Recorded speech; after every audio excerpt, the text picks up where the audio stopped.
Pra vlera e kësaj fjale është e madhe dhe kuptimi është i rëndësishëm. Do të thënë që njeriu ta kuptoj dhe pastaj ta zbatoj atë fjalë.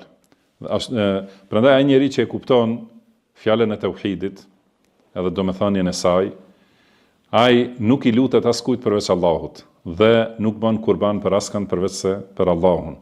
Nuk mbështetet askund, nuk mbështetet në hajmali, nuk shkon te varret, te teqet, te tyrbet, nuk shkon, domethënë te fallxor, te kështu me radhë, sepse e zbaton fjalën la ilaha illallah.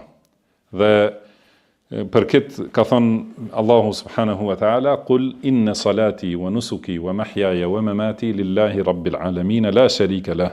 Do thot, thuaj namazi im, që përfshihet lutja, se fjala sala do thot lutje, edhe namazi kuptohet se është përplot me lutje.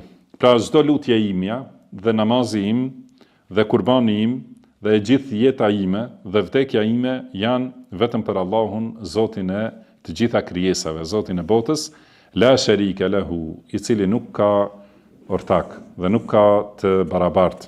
Wa bidhalika umirtu wa ana awwalul muslimin, dhe un jam i urdhëruar me këtë dhe un jam besimtari ose i nënshtroari dhe muslimani i parë.